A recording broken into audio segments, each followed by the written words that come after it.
I remember I had a friend back in school. We used to laugh about, boy, the things we living good for us, you know, we living good. We get nice education, have nice sneakers on, playing basketball all the time.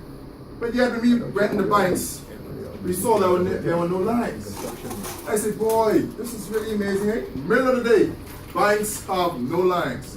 So we said to ourselves, oh, how can that be?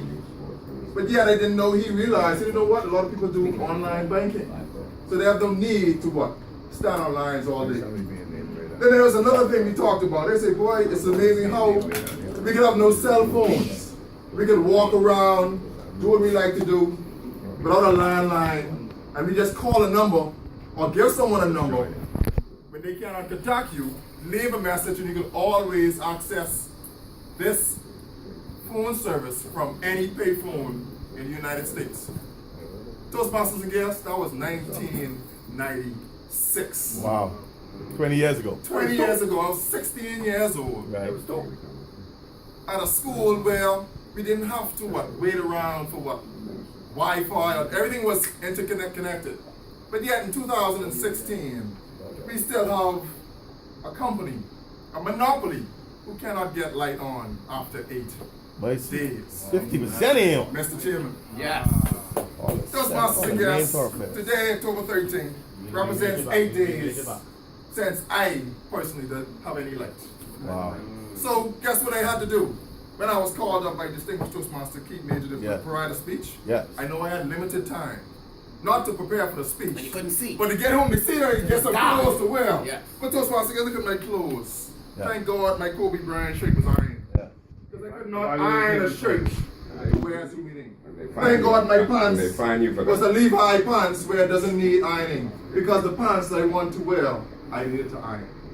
Toastmasters and guests, we have a lot of people who depend on electricity. Let's go down the line. Infants and the elderly. Today on Auckland Body Show as well as Lincoln Bain Show, we had a lot of people who called. I sit back and I said, let me listen to see if BPL is listening. You have people who have newborns. There's no light, no electricity. So number one, the house is hot based on our building codes that we have. They're just build a bunch of hot boxes. So when all our heat rises to a certain level, 7, 8, 9 o'clock, outside may be cool, but guess what? The house is blazing hot. Strong hot box. So just when you have no light to have air conditioning or fan on, you definitely have no electricity to boil water to feed the infant, infant milk or whatever you feed those little kids. You'll know soon. But at the end of the day, you need some type of energy to provide coolness to the house. Yes. Secondly, but not just important, but secondly, businessmen and women. Oh, yeah. Today, a barber owner of a shop called the radio station, said, guess what? I cannot make any money because I have no electricity. I work on a main road where there's lots of traffic to and fro. But yet, somehow, this is not important to BPL.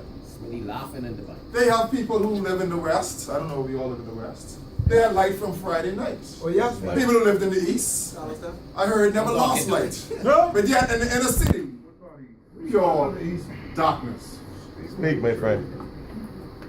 Single women. There was a woman who called the show today and said, guess what? I live in the inner city. I refuse to drive home alone because of the area she lived in. Now when there was street lights on, people have their house lights on, it's okay to go home because why? The neighbors are watching. But what happens in the dark when she pulls up in the house and wants to go inside? Pure darkness. Nobody can see what's going to happen. I said, you know what? I can thank God for being alive, but yes, with the lights is off. People need electricity in order to what? Not to live, but to survive. Secondly, let's talk about a contingency plan. Does anybody know what a contingency plan is? Yes. This is what you do when a disaster happens. How many times hurricanes, or how many of us have lived in a hurricane? Yes. Yeah. All of us, right? So we know what to do before, during, and after. More than 5 bucket trucks. But Toastmasters and guests, that's what I did before I wrote this speech. I Googled BPL. This is the answer I got. They said to provide safe, reliable, and cost-effective electricity for customers throughout the archipelago and be a strong blank, blank, blank, blank, blank. You know what they have next? Right. My account, pay bill. I don't have nothing else to explain who they are, but they're more concerned about you having fast enough service to what? Pay your bill. Toastmasters, yes, I might not be an engineer. I might be just an accountant, but there's something small when it comes to accountancy. There's something called planning, controlling, and decision making. You don't have to be an engineer to understand. You should have a plan for everything that's going to happen. Hurricanes are nothing new to us. No. So why is it so new for you to have a contingency plan to have electricity on at least 7 to 8 days afterwards, especially if it's only down power lines and trees? Let's go beyond complaining. There was a huge argument the first 2 to 3 days after the hurricane in the WhatsApp group. A lot of people say we need to be thankful for the life that we have. Some people lost their lives. Some people have it worse than you. But Toastmasters and guests, I don't know about you, but I'm a taxpayer. I don't like taxes, but that's something I just have to accept. So when I said that, I said, you know what? For us having the strongest or third strongest GDP in the Western Hemisphere, there's something you should have, which it should be there. We should not have to ask when it's going to happen, why is it happening. It should just what? Happen. Yeah. And you know, we are Bahamians. I cannot find a Bahamian who does not complain about anything, but yet, when we don't have it, we complain. But when we do get it, what happens? Nothing. Shut right No, up. thank you. No. Toastmasters, guests, let me give you a scenario that happened during the French Revolution in the late 1700s. Well, that's not the research, man. Toastmasters and guests, there is something called candle making. Candle making was big business back in the days before electricity.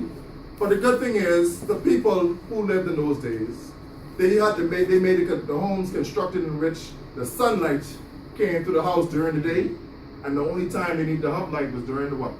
The night. So the guys, the rich guys who ran these candle making business, say, you know what? There's a way we can make twice as much money, but we just need to change a few things. The guy came and said, you know what? People have sunlight coming through their houses during the day. Why don't we have 24 hours where candles have to be lit in the house every day? So the first thing they did, you know what? Let's change the building codes so where the house is always dark and they have to have what? Light. So in order to have light, you have to buy what? More candles. And Toastmasters and guests, this is one of the reasons that led to what? The French Revolution. We must go away from thinking, or we must stop Toastmasters and guests from taking or understanding that intelligence equals productivity. It does not. Last but not least, let me give you another scenario. There are 2 types of people, or let's say 2 men. One went to public school, next one went to what? Private school. Now this public school person, you know, didn't do well in school, didn't do his homework, but guess what? He stayed out of trouble. And by staying out of trouble, he said, you know what? Let me try to get a trade for myself. He got a trade, started a business, and started to make what? Lots of money. Now you have this private school fellow, not you, Toastmasters Felicious. You have this private school fellow who went to school, always said you're going to be a great leader. You're always going to make something of yourself. He passes all his classes, 4.0 student, has the greatest certifications, but guess what? He has nobody to follow him. So you have this guy who doesn't need a leader, but you have this guy who needs followers.